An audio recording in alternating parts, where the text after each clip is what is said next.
அதிகாரிகள் லெவல்ல அரசாங்கத்தால கூட இந்த வழக்கை வந்து க்ளோஸ் பண்ண. இந்த வீடியோ பாத்தீங்கன்னா இர்ஃபான் அவரோட மனைவி 2 இயர்ஸ் பிஃபோர் பிரெக்னண்டா இருந்தப்போ பிறக்க போற குழந்தை ஆனா இல்ல பெண்ணா அப்படின்னு சொல்லிட்டு ஒரு துபாயில போய் செக் பண்ண வந்தாங்க. அண்ட் செக் பண்ணது மட்டும் இல்லாம அந்த விஷயத்த உறவினர்கிட்ட நண்பர்கிட்ட எல்லாருக்கும் சென்னையில ஒரு விழா மாதிரி கொண்டாடி அந்த வீடியோ எடுத்து யூடியூப்ல வேற போட்டாங்க. அந்த யூடியூப் வீடியோ பார்த்து நிறைய பேர் எதிர்ப்பு தெரிவிச்சாங்க. அதனால பாத்தீங்கன்னா அந்த வீடியோ ரிமூவ் பண்ணிட்டாங்க. இப்போ பாத்தீங்கன்னா அவங்க ஒய்ஃப் ஆபரேஷன் தேட்டர்ல இருந்தப்போ அந்த ஆபரேஷன் தேட்டருக்குள்ள போய் வீடியோ எடுத்தது மட்டும் இல்லாம அந்த குழந்தையோட தொப்புள் கொடை இவரே கட் பண்ணதாகவும் ஒரு வீடியோ எடுத்து போட்டுருக்காங்க. ஆனா அந்த வீடியோ பாத்தீங்கன்னா இப்போ ரிமூவ் பண்றாங்க. இவருக்கு வந்து பாத்தீங்கன்னா மெட்ராஸ் ஹைகோர்ட் இப்போ ஆர்டர் பாஸ் பண்ணிருக்காங்க. 8 வாரத்துக்குள்ள இவர் வந்து பாத்தீங்கன்னா இவர் எடுத்த ஸ்கேன் ரிப்போர்ட் எல்லாம் துபாயில தான் வந்து எடுத்தாரு அப்படின்னு சொல்லிட்டு ஒரு ப்ரூஃப் இது பண்ணாங்க.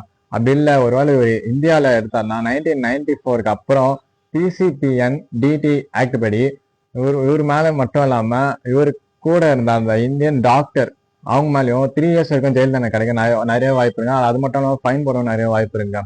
நம்ம இந்தியாவில பாத்தீங்கன்னா இந்த மாதிரி விஷயத்த பண்ண இல்லீகல்ங்க. ஆனா இது துபாய் சிங்கப்பூர் அந்த மாதிரி நாடுல பாத்தீங்கன்னா இதெல்லாம் வந்து லீகல் தாங்க. அப்படி ஒருவேளை இவரு துபாயில தான் எடுத்தாருன்னா அது வந்து லீகல் தாங்க. இவர் மேல எந்த ஒரு கேஸும் ரிஜிஸ்டர் ஆகாது. ஆனா நிறைய பேர் என்ன சொல்றாங்க பாத்தீங்கன்னா இவர் வந்து பாத்தீங்கன்னா அரசியல் செல்வாக்கு யூஸ் பண்ணி இந்த கேஸை க்ளோஸ் பண்ணிட்டாரு அப்படின்னு தான் சொல்றாங்க.